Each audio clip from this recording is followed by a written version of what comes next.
News Only 24. News Only 24.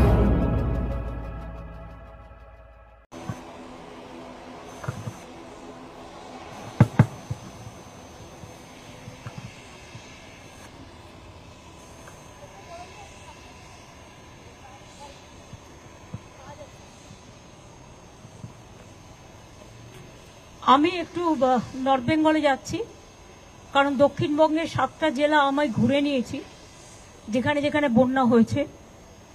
উত্তরবঙ্গে আপনারা হয়তো অনেকে জানেন বা অনেকে জানেনও না, সাধারণ মানুষের জন্য বলা, দক্ষিণবঙ্গ ডিভিসির জলে যেমন ভেসেছে, উত্তরবঙ্গে নেপাল থেকে কোশি নদীর জল ছেড়ে দিয়েছে কালকে 5 লাখ কিউসেক টন। ফলে ওই জলটা আসছে বিহার হয়ে বাংলায়, গঙ্গায় ঢুকছে। এর ফলে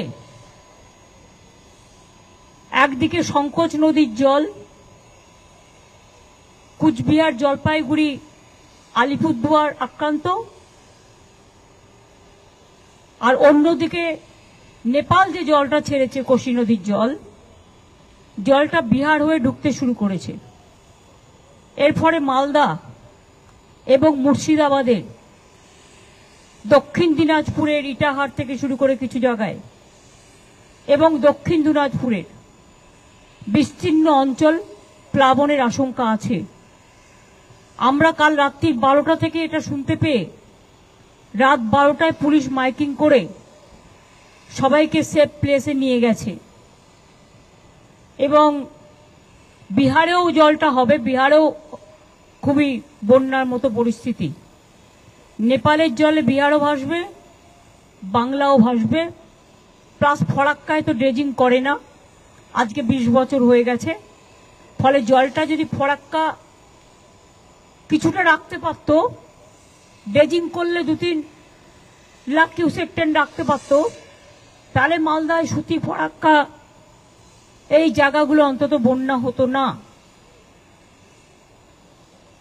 কিন্তু কেন্দ্রীয় সরকার, যেটা তাদের দায়িত্ব ছিল ফ্লাড কন্ট্রোল, চিরকাল ফরাক্কা ব্যারেজ সেন্ট্রাল গভর্নমেন্টের আন্ডারে।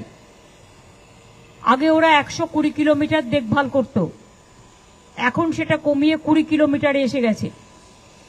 কিছুই করে না, পুরো উত্তরবঙ্গ ভাসছে। নির্বাচনের সময় সব আসে, বড় বড় কথা বলে আর চলে যায়। আমি সকালবেলায় চিফ সেক্রেটারিকে উত্তরবঙ্গে অলরেডি পাঠিয়ে দিয়েছি।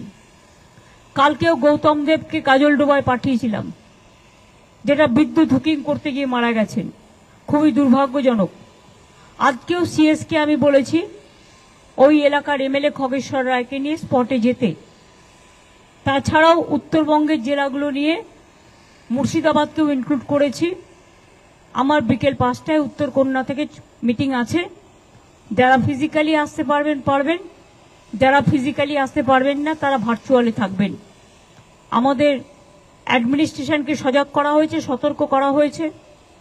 পুলিশও রিলিফের কাজটা ভালো করছে, আমাদের রিলিফটা তারা পৌঁছে দিচ্ছে বিভিন্ন জায়গায় গিয়ে তাদের সিস্টেমের মধ্যে দিয়ে। সুতরাং এইটাই হচ্ছে আমার প্রোগ্রাম। বাদ বাকিটা আমি বিকালে কথা বলে জানবো, তখন আমি লোকাল প্রেসকে বলবো। দার্জিলিং ম্যাসিভ ল্যান্ডস্লাইড হয়েছে বিকজ দার্জিলিং এর কালিম্পং, দার্জিলিং এইসব জায়গাগুলো এমনিতেই রাস্তাগুলো সরু সরু, পাহাড়ি রাস্তা সরু হয়। তাও তো আমি একটা নতুন রাস্তা বানিয়ে দিয়েছি বলে এখন লোকের অনেক সুবিধা হয়েছে। সেই জন্য তীর্থযাত্রীরা যারা আছেন তাদের লাভা এবং লোলেগাঁও দিয়ে নিয়ে আসা হচ্ছে। দার্জিলিং এর ধসে আর্মিরও একটা ভূমিকা আছে, কারণ আর্মিও ওই পথে যাতায়াত করে এবং সিকিমও কিছুটা আছে। সুতরাং এটা আমাদের আজকের মিটিংয়ে আমি দেখি ওদেরকেও থাকে কিনা, না থাকলে আমরা ওদের সাথে কথা বলবো যাতে ধসটা তারা ইমিডিয়েট মেরামত করে। কারণ এটা বেশি কাজে লাগে, যেমন আমাদেরও সাধারণ মানুষের, আর্মিরও কাজে লাগে, মানে দেশের কারণে।